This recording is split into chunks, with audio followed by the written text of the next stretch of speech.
As we celebrate Women's History Month, what role models come to mind?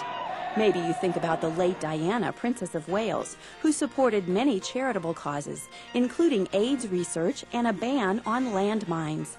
Or what about Sally Ride, the U.S. astronaut who became the first American woman to travel in space?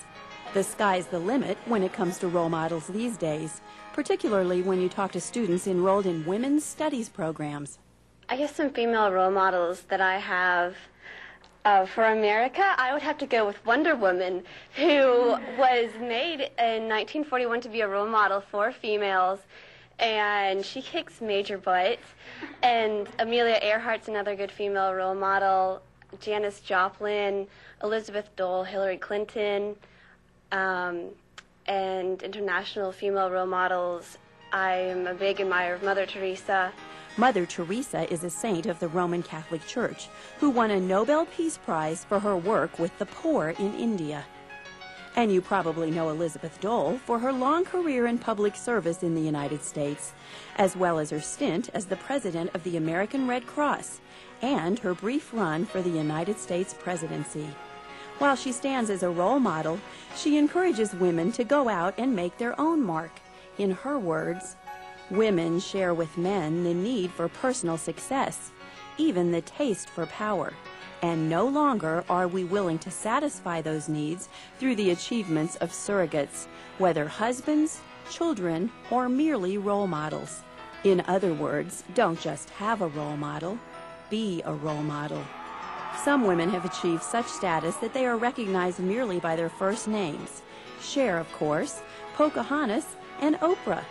Television personalities are on the top of some role model lists. My two favorite would have to be like Oprah and Martha Stewart. I love both of them. Oprah just seems like she has overcome a lot of obstacles in her life. I mean, starting as a young child, and I really admire her for how much that she has today, that she's done by herself, on her own. I think it shows that she's very independent. And the same thing for Martha Stewart. Martha Stewart seems like she can do anything. You know, like one quote is like she can get up and, you know, like have the chickens fed and bake a cake and build a shed all before noon. You know, I mean, like she can do anything. All the women's stereotypical things that she can do, but she can do a lot of things that, you know, building, which you associate with men doing, building a shed or, you know, doing this type of things, that she can just do anything. And I think those two are my role models. For me, I would say the biggest female role model would be Madonna, because she came from, like, she didn't have a mother growing up, and she just went to New York with, like, $30-something and just, like, made it all on her own.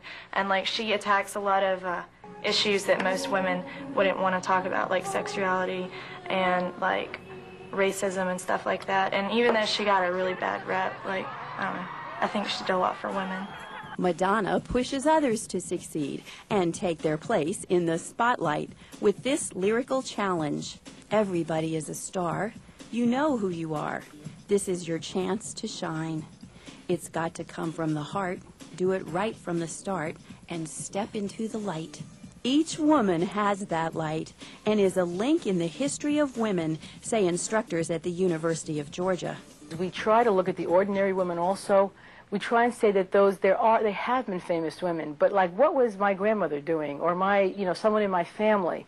And we try and link with the history that we have, just as human beings. The women that I celebrate, women, of course, like my mother, but the truly strong women, the truly phenomenal women, are the everyday women. The strength of a single mother, for example, who raises her children by herself. Truly phenomenal women. In the words of French feminist Simone de Beauvoir, one is not born a woman, one becomes one. Something to celebrate this month and every month. Kathy Nellis, CNN, Athens, Georgia.